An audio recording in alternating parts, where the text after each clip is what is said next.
All right. Happy Friday, everybody. I am Christopher Lind, your host, and welcome to another future-focused weekly update where if I'm doing my job well, I am keeping you ahead of the intersection of business, technology, and human experience, and hopefully giving you some perspective on how to navigate it all. Thank you for those of you who watch, listen, consume, however you ingest it. I really do appreciate it.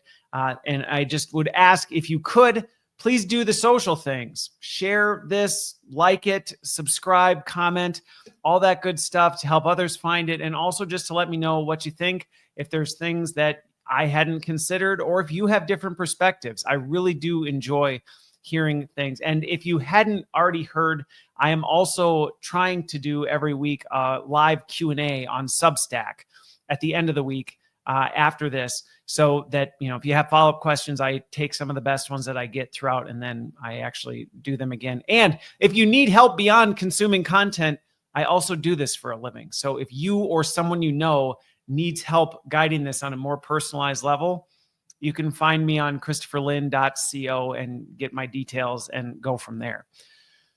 So I've got kind of a pretty intense lineup. This is probably a heavier episode, just as a warning. So you might want to consume it in bits and pieces, or if you're really feeling, good, you can consume it all in one shot.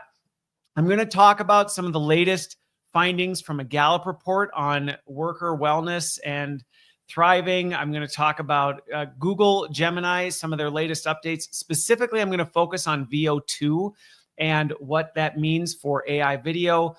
I'm going to talk about AI being used to resurrect the dead in two very unique situations that I'll be talking about. And then, hang on, I know this is, people are probably like, wait, isn't this just a trick to get us to get to the end? No, these four will all be really good. But the last one I'm going to talk about is the quantum apocalypse and what that means, what it is, and what you should do or be thinking about related to it. So there you go. That's what's to come. You can see the timestamps if you want to know when and where those things are going to hit. I'll get those done afterwards, post-production. So let's jump straight into it. So this first item was really a clickbait headline that was blowing up on my LinkedIn feed that was talking about how, and I hate these things, so any of you who follow me, you know how much I hate this stuff, that it was these clickbait headlines saying remote work is destroying human flourishing. So something along those lines. And of course, there's 8,000 different versions of that. But basically, that's what was being said based on, it just came out, Gallup's, it's called the State of the Global Workplace Report for 2025. If I remember, I'll put a link for it somewhere. Otherwise, you can just Google that and you'll find it.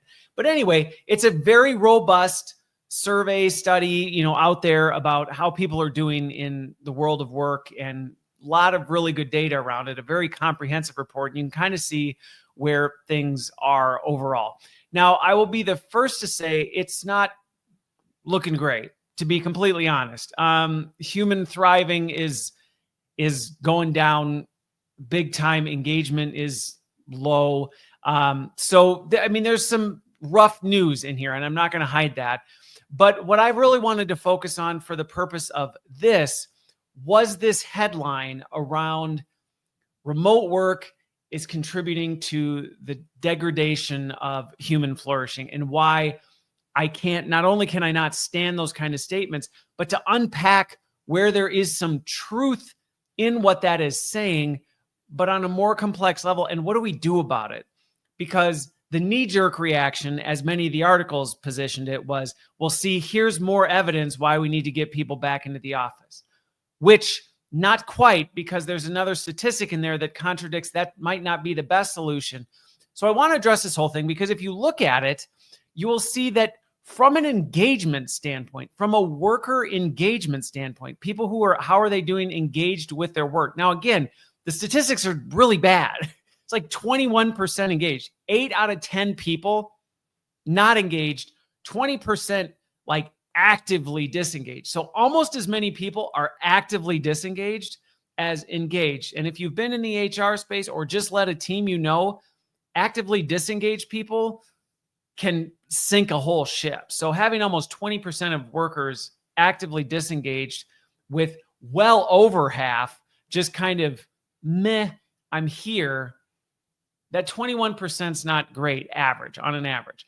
So it's not great. But what was interesting is remote workers were significantly higher, almost 10% higher. On average, it was 31% compared to 23%.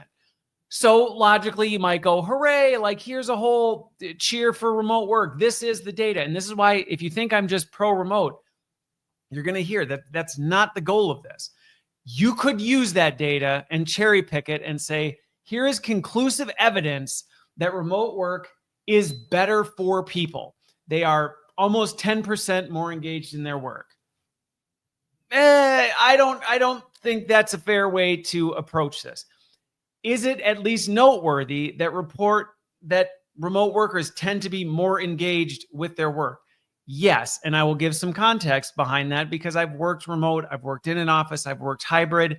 So I understand where this is coming from in the sense that when you're remote, you can deal with the shifts and tide shakes and all the other things of the office much better.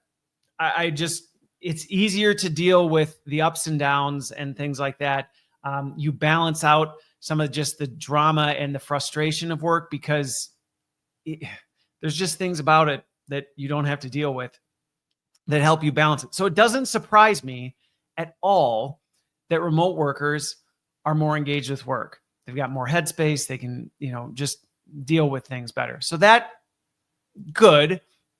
To be clear, am I just saying, so therefore everybody should work remote? No. And this is where this other data point comes in that is now being, I think, cherry-picked and misrepresented is when you look at overall life evaluation. So how are people doing overall? Again, not great. Just to be clear. Only a third on average, and I'm not laughing like, haha, like this is bad. Only a third of people are actually feeling like they're thriving right now. 60% feel like they're struggling. So if you're somebody who feels like you're struggling, you're not alone. 10%, 9% technically, feel like they're suffering. So they're not just like, I'm really having a hard time. Like it's bad. So almost double digits are in that. Where it was interesting is that remote work actually scored lower than the others. Now, the gap was not as much. It was 36% versus 42% in an on-site remote capable. What's funny, the lowest was, just to be clear, the lowest was an on-site situation with no remote capability whatsoever. So if it was, hey, remote is the only, or on-site is the only option, there is no flexibility, that was the worst, 30%. So on those, they were bad all around. From an engagement, if there was no option to be remote, it was 19% engaged compared to 23% for hybrid and on-site with remote capable and 31% being remote. And then from overall life, yes, 36% remote is lower than the 42% hybrid and in the office, but only 30% if you're on-site with no remote option. So again, take that for what you will, but what I will say is I stand very firmly behind flexibility. Don't get into so that means this. Christopher is not defining flexibility universally, but what I'm saying is people feeling that they have flexibility, whatever that looks like to them, will increase the statistic. And I will sit behind a table and say, you can argue with me till the cows come home. I am telling you that stat is not going to change. That is not a misrepresentation of the data. That is not cherry picking. Flexibility is probably one of the most impactful things that an organization can do for its people. So if you're not prioritizing that, you should. Now, let me get back to the focus of why are these headlines of remote, they're doing worse than their on-site with flexibility counterparts. So therefore, fully remote must be worse. And then why is it that they're more engaged? Well, I explained why they're more engaged. I think what we're seeing in the data related to why is work location, why is exclusively remote, why are they doing worse? than people who are at least hybrid or have some sort of flexible option, but are largely going into the office. And what I would say to that is a lot of people who are remote have been cast into the remote world or put into the remote world, and really succeeding in a completely remote environment, the odds are not in your favor. And that's not just, they really aren't. Unless you're truly in a company that is 100% remote, everybody's remote, it's just the operating MO. If you are working remote in a company that is not 100% remote, you got a lot of things working against you. Now, that doesn't mean so then you should just go into the office. But what I'm saying is it doesn't surprise me that that would be lower than the people that are in a more hybrid setup. If you have an office presence and you're the person who's never there, as somebody who's been that person, you have to be that much more disciplined. You have to be that much more intentional. You have to be that much more outgoing and using the technology to create presence and do all this other stuff. Stack on top of it, when you're fully remote, there is the burden that you have of, there is no real break between your work and your personal life. There are no clean lines unless you make them. And so I see where the data is highlighting that, okay, are truly 100% remote people in a environment that is not 100% remote more vulnerable? Yes. Is the solution, see, hybrid work is better? Well, given the fact that forcing people on site and not having the option is significantly worse in all categories, I would say anyone arguing that being in the office all the time is the best solution, this report conclusively seems to support the fact that that by no means is right. So then, is it just hybrid? You could make that case, but I think it has more to do with figuring out what flexibility looks like and then providing people with the support and resources they need based on their setup. I actually think the on-site, no remote capable could go up higher if the people in those environments actually were given support for how do you draw healthy boundaries? How do you, make sure you leave work at a reasonable time? How do you make sure, how do you make sure you take your vacation and sick time? Things like that. Like if you set those people up, you might actually see the on-site non-remote worker capability go up in engagement and thriving too. So I say all this because I hate when we see data like this and it gets exploited and cherry-picked to tell a story that we've already predetermined is the story, and then we back into it. I also think the fact that the story is about whether remote work is good or bad is the focus, when it's like, good grief. People are disengaged off the map and are struggling and suffering.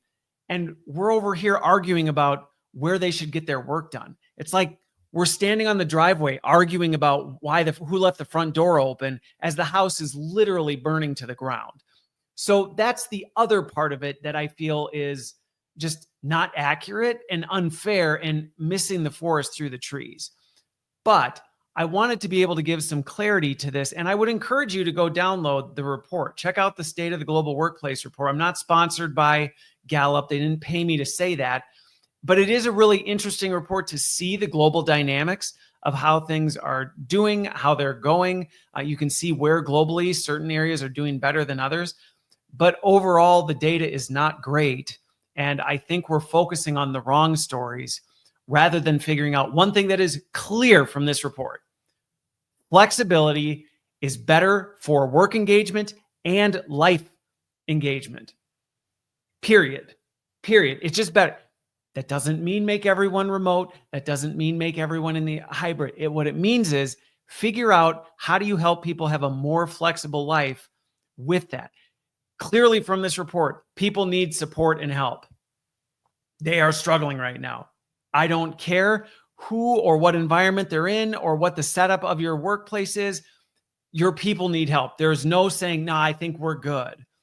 I mean, unless your data and you run the same report is in stark contrast. But if this is the average, this is the average.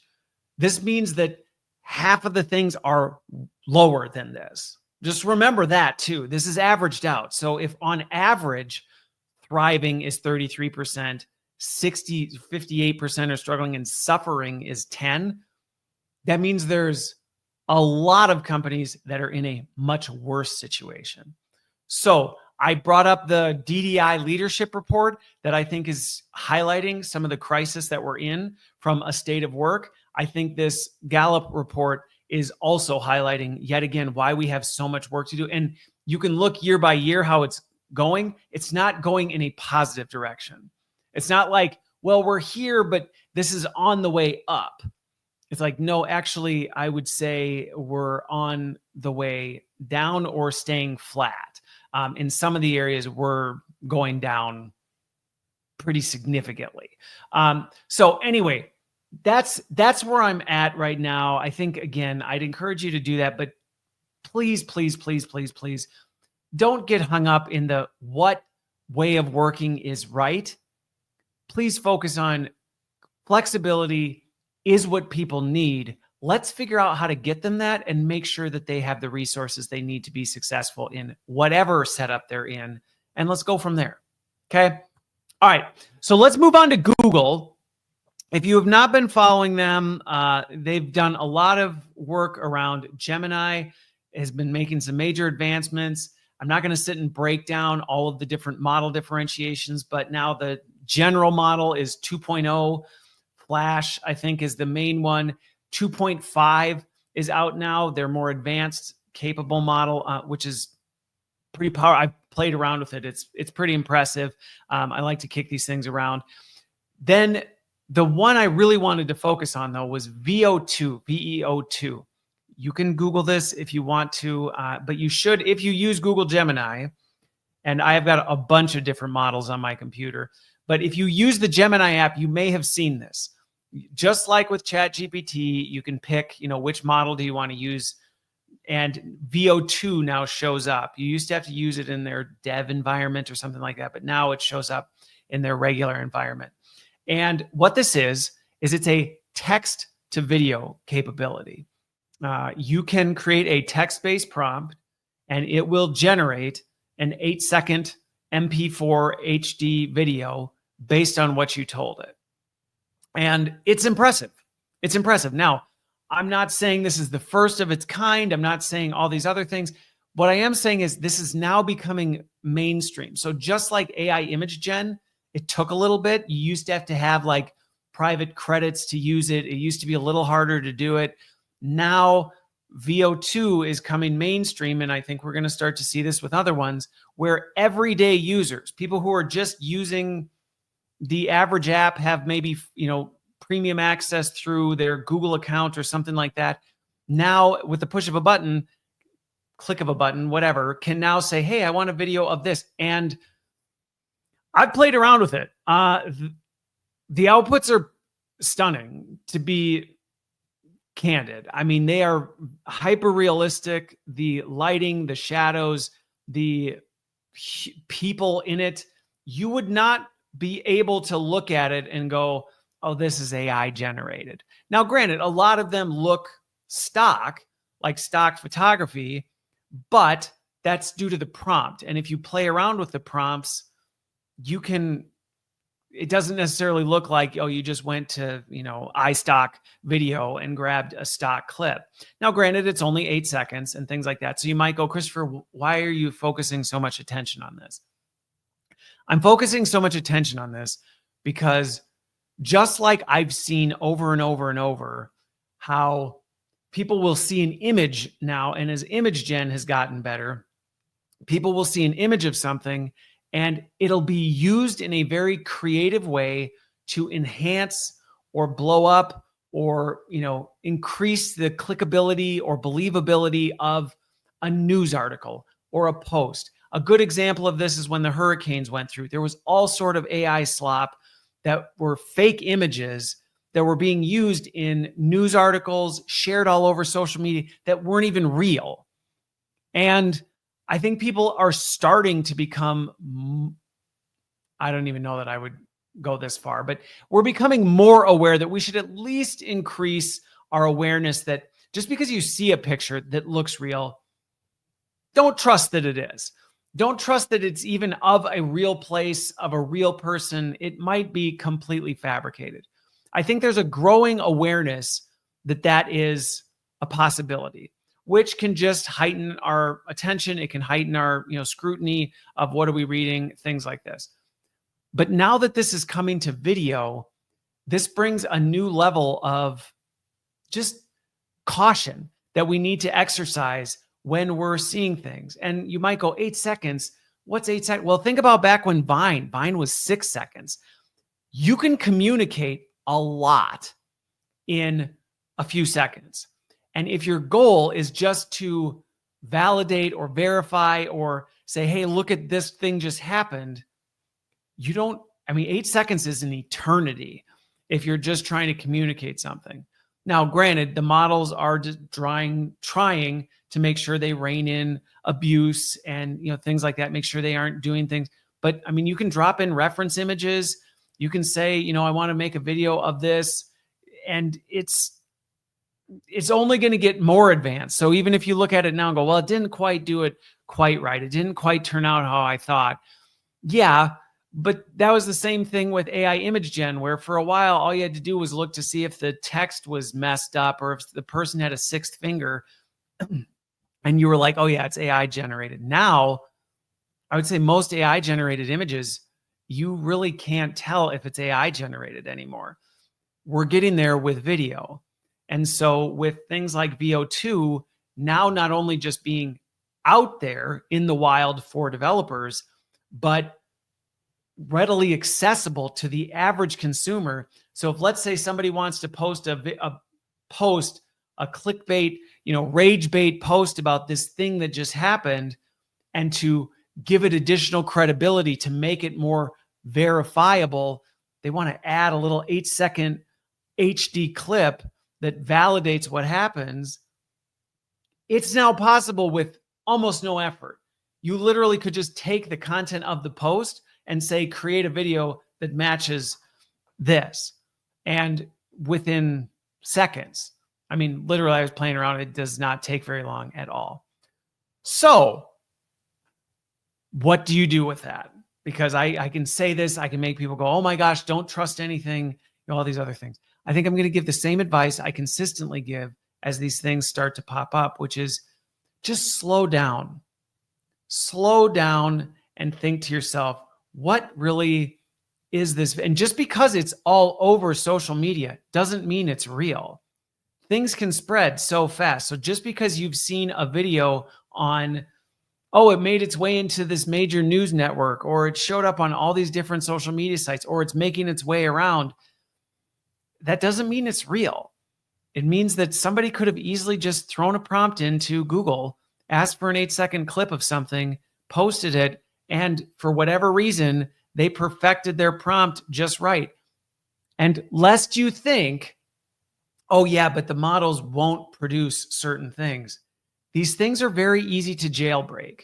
And when I say jailbreak, I mean, yes, they're given governance. Yes, they're told not to do certain things. But if you are talented and you know what you're doing, I don't mean talented in like a negative way. Like if you don't know how to do it, you're dumb. That's not what I mean.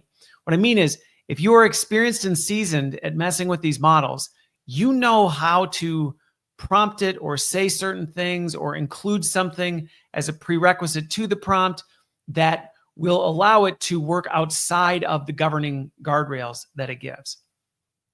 So I share all that not to freak people out, but to create some heightened awareness. If all of a sudden you start seeing 8-second video clips associated with something, at least lock that in your head and go, that was oddly short, oddly specific, oddly really targeted to what that post was.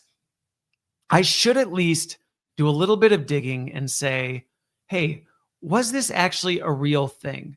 And take the time to do that.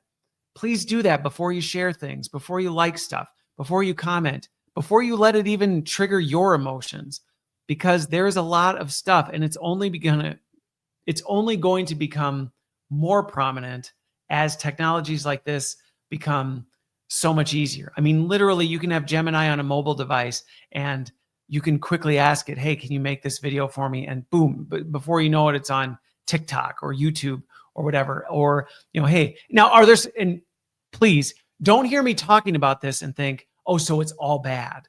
No, it's not.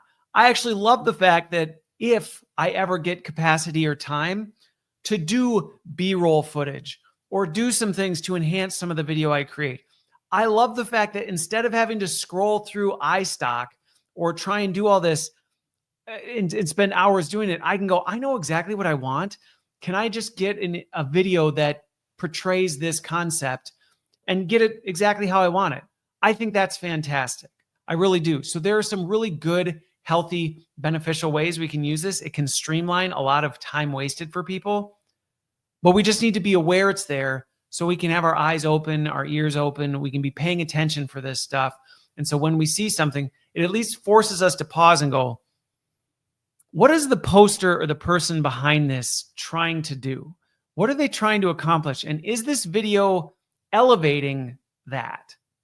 Is this video pouring gasoline on a fire? And if so, I probably should at least make sure it is real. And does it fit some of these other criteria? Is it just a very short, 8-second clip that does this?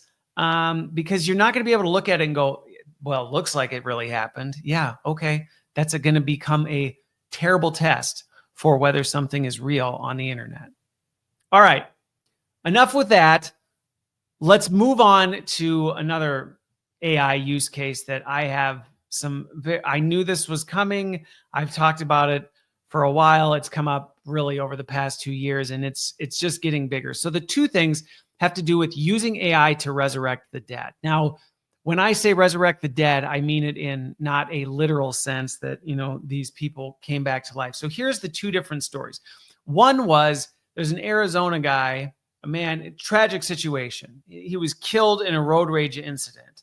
And the sister of this individual used artificial intelligence to create a video from the deceased. So it's a video clip of him. It's his voice, his look. And I mean, it looks like him. It could have been shot, a headshot video like this from him that was then used in court. It was played in the courtroom at the end of the trial. The other one has to do with NBC now using, I'm not a big sports person, so the name didn't jump out to me, more the title did, but Jim Fagan, who apparently was a famous NBA commentator or something like that. The family has signed off on using his voice, his likeness to now commentate on things. And so, he was back in the 90s and 2000s. So I should know him, but again, I'm not a sports person. And so the family's approved of it.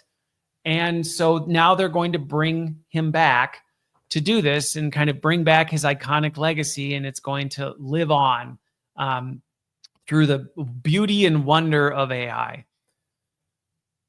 And I sat with both of these. And again, it's easy when you see this stuff to immediately jump to a reaction, to immediately jump to, this is bad, this is terrible, this is awful. So I want to go case by case and kind of share how I think we need to be careful, where I think we're stepping out of bounds, and where I think, this might actually legitimately not be a bad thing. So let's look at the court case first.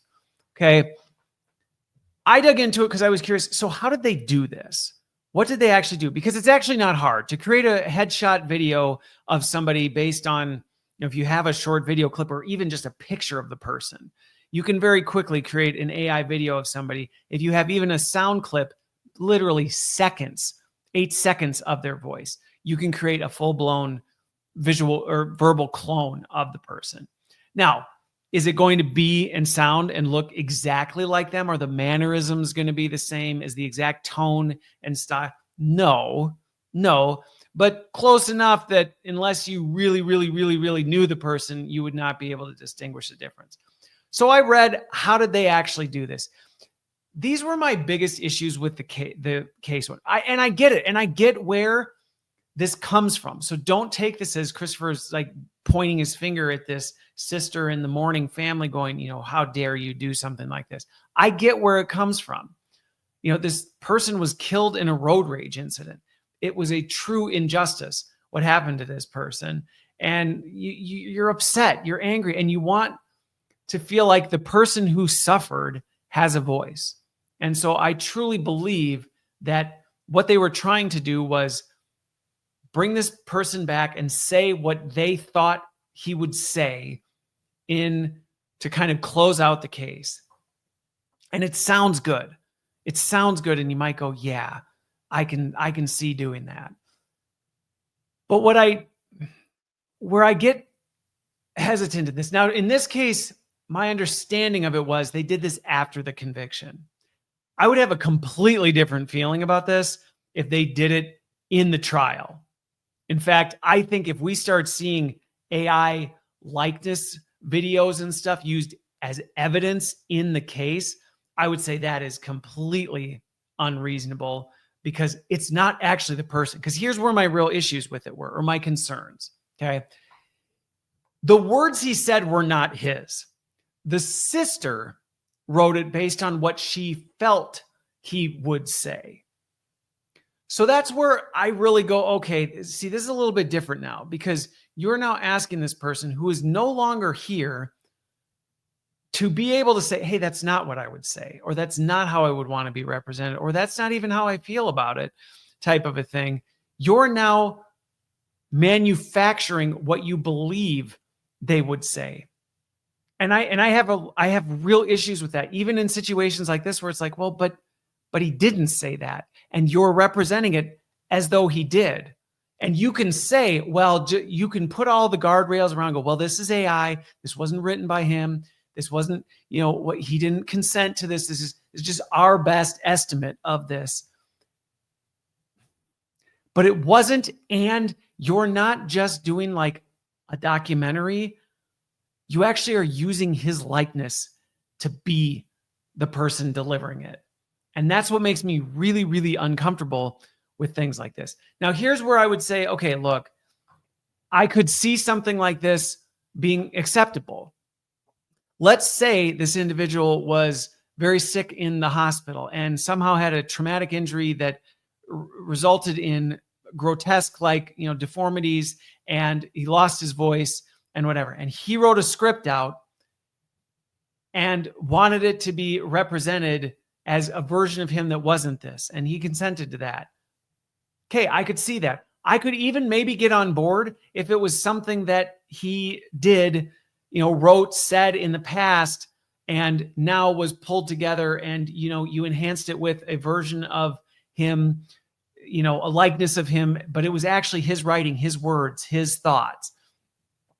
I could start to see where you would go, well, maybe. But even that, you're like, but would he have consented for this purpose? Would he have wanted this to happen for this reason? And to be clear, this is not, I have an allergy to saying you should not, you should. I think these are the kind of ethical questions we have to wrestle through. And so I share this and share some thinking around this because this is going to become something that is going to become readily available, something that can happen. It's going to become commonplace. And we're all going to be faced with the opportunity to do something like this. You lost a loved one. Well, you know what? I want them to give their eulogy. And I want them to say what I think they would have said. Well, boy, I don't know that. I think you should really, really wrestle with that. Now, on the other hand, if you have a journal entry from your deceased loved one and you'd like to recreate it and hear it said in their voice, so that it just carries different meaning, and maybe even have an AI like enhanced and enriched what truly was theirs without necessarily manipulating or twisting it for another purpose.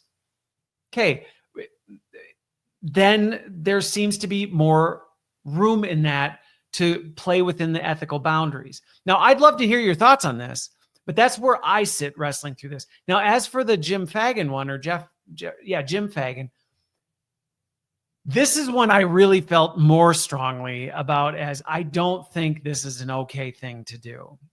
One, when I look at what it is, it's really about the family and, the network wanting to make more money off Jim Fagan. To me, that's a form of exploitation. He is gone. He is not here. Anything you're going to have him say is not actually him. I don't personally think it's going to go over well with fans and things like this. The second people find out that it's not really him and what they're doing, I don't think it's going to land well. I don't think it's going to land well. This isn't like a thing where, you had 80% of something and the person unexpectedly died and it's either scrap the whole thing or fill in the gaps of what we already knew they were going to say or do. We just don't have them here to do it. And so you're bridging a gap type of a thing. This is literally manufacturing now he's going to come back and be the voice of this thing, but it's not him. It's not his perspective. It's not really who he is. And the network's benefiting from it. His family's benefiting from it. Can I empathize with why people would be tempted to want to do this and how you could easily convince yourself this is actually a really good thing? People loved him. It's a way for his legacy to live on forever. It's a way for us to benefit. He would want us to benefit from this type of a thing. If you want to believe that this is totally fine, you can completely convince yourself there's nothing wrong. There's a million reasons you can do this. And my goal isn't just necessarily to say, if you do, you're 100% in the wrong. My goal in talking about this is to challenge people to be thinking through these things and wrestling through them. And actually say, because if I were to talk to somebody who is involved in this, family member or not, I would say, have we considered these things? Have you thought about this? Have you considered how Jim may actually feel about this? Is this really what he would want? Or is this us projecting our own desires and using this as a creative way to justify or, make ourselves feel better about what we really want? And we want to use him. And to me, this is exploitation. This is a clear case of exploitation. And I do take issue with this kind of stuff. And I think it's going to blow up.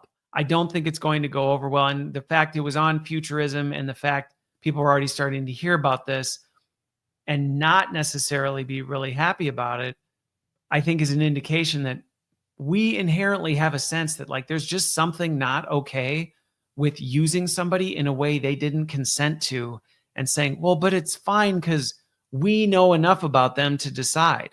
Well, you actually are stealing their human agency. And just because they're dead doesn't pre-authorize you to use someone's likeness however you see fit because you think, I just think of if a loved one of mine passed away, I would not just go, hey, there's an opportunity for me to, I would not, just to be clear, and this isn't just, people, if I were to die unexpectedly and people reached out and said, we really loved Christopher's perspective on technology and all these other things, and they pressured my wife to say, why don't you just create an AI version of Christopher to make weekly updates every week and just feed it these things? It's been trained on literally hundreds of hours of his perspective and these other things. And you knew him well enough to know how to prompt and, nudge it to kind of think through the lens that you knew the lens he had. If she were to ask me, Christopher, would you want me to do that? My answer would be absolutely not. Absolutely not. When I'm gone, I'm gone. That's it. What I did in the time that I had, let that live out as long as it needs to live out. Other than that, no. And I would even tell my kids, look, don't create some AI version of a thing. If you find a script of mine or something I wrote and you want to, use AI to help preserve it in a more consumable, meaningful way, okay, that I'm fine with. Don't make it do something I did not say, yeah, that's what I would say, or that's how I would say. Don't even remix stuff. Don't even take certain things that I did and then mash them together, because I don't have the human agency to say that is what I would say or do. And there are implications of this that will wreak absolute havoc. So I know that may sound, Debbie Downer on the topic, but I think it's really important that we think deeply about this stuff, because It is becoming so commonplace already and so easy to do. We just don't think. We're just like, yeah, of course we would. Because on the surface, it sounds perfectly logical. Why wouldn't we do it? It seems harmless enough. It's everybody wins. But do they? And do we even really have the data to support that? I would say, first of all, one, I've got enough from my worldview to know that it does not going to support it. But it's still too early, even if you don't subscribe to that. I'm already starting to see data come out showing this does not end well for folks. So, but it's something we're going to have to wrestle with. And for folks who go, well, I'm just going to avoid it. Well, you're going to avoid it until it's presented to you as an option and it's the first time you've ever had to think about it. And my goal with this is to at least make you go, be thinking about this. Like I said, I mean, clearly, I've already thought about if something were to happen to me unexpectedly, I am done. My time here is done. My voice no longer continues. That is where I would stand regardless of what could come from it. So there's my thoughts on that. Like I said, if my philosophy changes, and by the way, please don't take that as an oversimplification of things. Hopefully you've seen through this. Even for me, I've had to wrestle with this all week. This isn't just a like, oh, here's my decision. And I think it's a very personal thing because only the people involved in this can really weigh in on the intricacies of it. So I can give some guiding principles. I can give some high-level frameworks that I think people need to take seriously. But then you actually have to do the work. You can't just say, so Christopher, should I or should I not? Well, you're going to have to decide that. I may have an opinion based on having more details. But okay, let's go on to the last one, the quantum apocalypse. This one, both somebody sent me and I came across my news feed and I had people say, Christopher, what do you think about this? I'm starting to see this stuff about the quantum apocalypse. Now, this was on a Wired article, and it was, I don't like the fear mongering. The headline of it, if you want to look it up, is actually the quantum apocalypse is coming. Be very afraid. Leave out the second part. I think there's merit to what this is.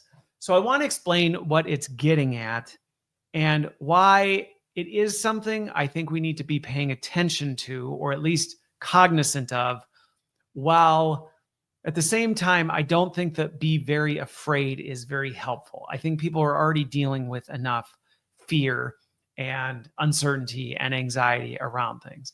But basically what this article was really focusing on is, and if you want, you can go back and look at other videos where I've dug deeper into quantum computing and what the implications of it are. So I'll do just a high level thing. At a high level, basically what it is once quantum computing takes off, everything we've ever known about security, data privacy, anything digital just gets blown apart. You thought this couldn't be hacked. You thought this was secure. You thought this was protected behind this and that. Well, forget it, because a computer can do an infinite number of years worth of computations in seconds and crack anything. It will decrypt any encryption key. It will decrypt and it'll hack through any firewall. It'll get around any sort of whatever. And so what it's talking about is the apocalypse is coming, in that it does seem, and I would agree with this, it does seem that at some point this will break out, like not break, like it's going to happen. Quantum computing, and which is why, and I know I got lots of heat for it for saying, Willow shut down. People are like, no, prove it. I'm like, look it up. Like they got quiet real quick. Microsoft's also been a lot quieter with their, I can't remember the name of it, but anyway, this is coming, and regulatory bodies are coming in trying to govern some of this stuff because they do realize this is very serious. If a rogue state, if a rogue person were to get their hands on quantum computing, I mean, they could unleash absolute chaos on the world. I mean, you name it, they could do it. Shut down the power grids, deplete the entire economic system of all its money, forgive every single debt on the planet, wipe out a company's entire bank account. Whatever they wanted to do in theory could be accomplished. And that's not just speculation. There's enough data out there to show when this breaks, those kinds of things, at least with our current systems, will immediately become vulnerable. There won't be a nice like, oh, well, people now have quantum computing. And so we've got, 10, 15 years before we really start to do stuff. Because again, when you think about an infinite number of years worth of computations done in minutes, infinite into minutes, you can imagine how quickly you could go, well, I'm not just going to focus on hacking this one government. I'm going to hack all the governments all at once, because why not? That would normally take an eternity, but now it's going to take 15 minutes. Now, I'm intentionally being hyperbolic with that because it's not like this is here. There's not Jim in his basement, with a quantum computer plotting and planning this out. We're not there yet. But what this article was getting at is the fact that that day is probably coming. This article was saying it is for sure coming. I think the quantum point is for sure coming. Whether it will be apocalyptic or not is another thing. But what I appreciated about the article was it actually fleshed out, well, apocalypse could look very different. Sure, it could be a big dramatic, government or, terrorist group or somebody decides they're going to use this and they're just going to blow up the world. Sure. Okay, that would be one example. But you also might get a group that likes to play the long game and they don't want anybody to know they're doing this. And so they're doing it on a level that goes undetected for years, maybe decades. So we might not even know that the apocalypse is on us and that at any point this switch could flip. And I think that's what it was getting at with the be very afraid, that is a reasonable conclusion to take, is we're not necessarily going to know when this happens. We're not necessarily going to know when said rogue state has this technology, and we aren't going to know what they're doing with it because it's going to be quantum technology in a non-quantum world. So it will be in some ways like Neo in the Matrix, where it can just operate on a different plane than everything else. Well, how do you capture something that does that? Well, you don't, because it's impossible to detect. It's impossible to know what's going on. Now, I know this is, like I said, I told you this was going to be a heavier episode. I know you could hear that and go, well, wow, Christopher, what a way to conclude the episode. So a quantum apocalypse is coming, and really it's just a matter of how bad it's going to be and when it's going to hit and who's going to be the one that pulls the trigger. In theory, yes. In theory, yes. That is an accurate statement. And I don't think what it's pointing at is inherently wrong. I think where I didn't necessarily, and they're actually calling it Q Day. They're like, Q Day's coming. And that's where I hold this intention where I go, yeah, like I was on a call with somebody and they'd known I was, reading and researching and thinking about it this week. And they're like, so what do you think? Is it real? And I'm like, oh, I absolutely think it's real. I just think there's so many unknowns of what exactly that could look like. There's a lot of variables of, well, but by the time we got to this state, will we have caught up to the quantum sphere? Will at least the agencies that can fight against it have caught up to the quantum sphere so that they can, which is kind of what we see with AI. It's why we're in an arms race with AI, because everybody's afraid, well, if this state gets to AGI or ASI first, then they're going to have dominance over us. So we got to make sure we do it. We're going to see the same thing happening in the quantum sphere, where it's just going to be this war we're waging in this. But like I said, it is going to inevitably come where I think people are always surprised when they talk to me about it. They're like, you seem oddly calm about it though. So I'll say for two reasons. First of all, one, because there's so many unknowns. So we could sit and worry about this all night long. You could finish listening to my podcast and go, good grief. Well, so much for sleep tonight. I'm just going to think about, is tomorrow going to be the Q day? Is next week going to be the Q day? Is 2026 going to be the Q day? You could. But I guess growing up in a funeral home, I also am very keenly aware of the fact that like you might be dead tomorrow too. So, do you go through every night worrying about if you're going to be dead tomorrow? No, probably not. Should you maybe be a little more aware of it? Probably it'd probably be healthy if you realized you might not make it to tomorrow. You might make some different decisions today. And I think the same is true with the quantum apocalypse. Well, might it happen? It might. You might die first. It might not happen the way you think it's going to happen. So what gain are you really getting about worrying about it? The other big piece is this one would be so largely out of your control. I mean, maybe there's someone in my audience who actually is Jim or Judy who would have the power to do something like this, in their warehouse and take over the world. Maybe, if Pinky from Pinky and the Brain is listening, then all right, you're right. You could be the one to do this. But I would say the vast majority of people that I know, this isn't, you have no say over this whatsoever. You have no control whatsoever whether this is going to happen. So do you really want to sit and worry about something that you truly ultimately could never do anything about? Why? Life's too short. Again, that's going to take away from the fact that you could also be dead tomorrow. So why don't you live for today, type of a thing? So I think that's another big thing. I think the third one is we've been here before. I mean, I've talked to people who were around when the Cold War was like in full-blown panic mode, where it was like everybody was worried that tomorrow was going to be the day the nukes were coming and it was going to be the end of human civilization as we know it. It didn't come. The quantum apocalypse, in theory, it could unleash tomorrow. Every digital device we've ever had, every piece of currency we ever own that isn't even, a hard currency, it could be gone tomorrow. That is absolutely true. It also might not, just like we didn't end up blowing ourselves off the face of the planet in the Cold War. So again, is it good to be aware of it? I mean, I guess, yeah. So at least if something happens, you're not like, I've never heard of this, and you buy into all the hype and the paranoia and the freak out. Might there be some steps you take? I tell people all the time, well, just make sure you know how to operate off the grid, like be able to think, be able to act, be able to do things, whatever. But really, like, am I saying go buy a bunker? Well, no, because what?